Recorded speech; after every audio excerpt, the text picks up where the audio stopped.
শেষ রাকাতের শেষ সেজদায় যখন আমি গিয়েছিলাম, রাজা আমি ওই সেজদার মধ্যে এমন জান্নাতি নিয়ামত আমি পেয়েছি, এত প্রশান্তি আমি পেয়েছি, আমি ওই জান্নাতের নিয়ামত পেয়ে, ওই প্রশান্তি পেয়ে আমি আপনার মেয়ের কথা আর রাজপ্রাসাদের কথা ভুলে গিয়েছি। আমি আর রাজপ্রাসাদ চাই না, আমি আর আপনার মেয়েকে চাই না, আমি চাই শুধু ওরকম একটা সেজদা, যে সেজদাতে আমি ওই প্রশান্তি লাভ করব। 40 দিনের দিনও আমার একটা টার্গেট ছিল, রাজা আপনার মেয়েকে বিবাহ করে আমি আপনার এই রাজপ্রাসাদের মালিক হব, আর আপনার রাজকন্যা। জুতা চুরের ঘটনা করছিলাম, মসজিদে আসতো আর মসজিদ থেকে যাওয়ার সময় জুতা চুরি করে নিয়ে যেত এক যুবক। এরকম হয় না আমাদের? তো প্রতিদিন এরকম জুতা থাকে না, জুতা চুরি করে নিয়ে যায়। এই খবর রাজার কাছে চলে গেল। রাজা বলছেন জুতা যেহেতু চুরি হয়ে যাচ্ছে, মসজিদে এসে একটা ঘোষণা দিয়ে দিলেন যে যেই ব্যক্তি 5 ওয়াক্ত নামাজ আল্লাহর জন্য তাকবীরুল্লাহর সহিত ইমামের পিছনে 40 দিন পর্যন্ত আদায় করবে, আমার মেয়ে আমি তার কাছে বিবাহ দিব। জুতা চোর তো ধরা খায় নাই, সে জুতা চোর সেটা এটা তো আর কেউ জানেন না, সে তো জানে শুধু।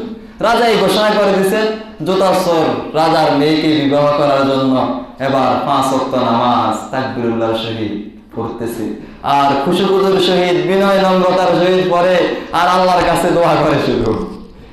আর দেখা যাচ্ছে যে জুতা আর চুরি হচ্ছে না, কারণ জুতা চোরে দেন ভালো হয়ে যেতেছে রাজার মেয়েকে বিয়ে করার জন্য।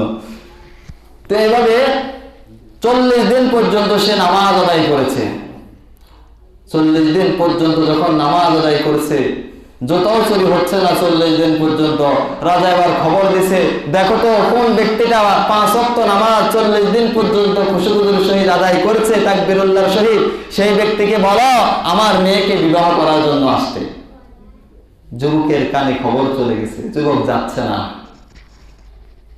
42 দিন হয়ে গেছে, 41 দিন পেরিয়ে 42 দিন হয়ে গেছে, যুবক এখনো যাচ্ছে না। রাজা নিজে ছুটে চলে আসছে।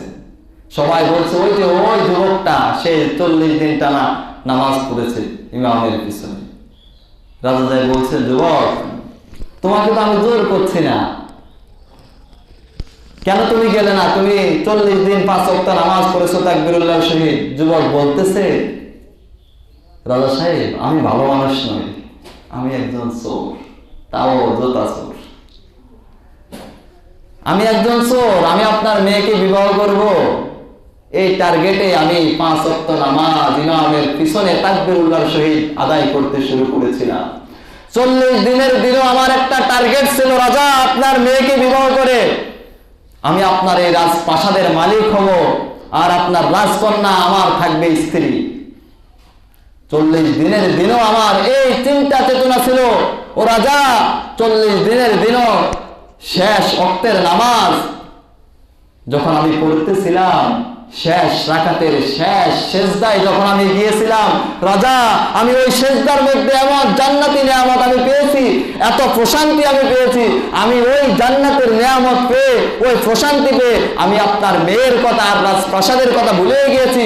আমি আর রাজপ্রাসাদ চাই না, আমি আর আপনার মেয়েকে চাই না, আমি চাই শুধু ওরকম একটা সেজদা, যে সেজদাতে আমি ওই প্রশান্তি লাভ করব। নামাজ কাকে বলে? ইন্নাস সালাতা তানহা আনিল ফাহশাই ওয়াল মুনকার। নামাজ অশ্লীল ও গর্হিত কাজ থেকে বিরত রাখবে। যখন নামাজটা নামাজ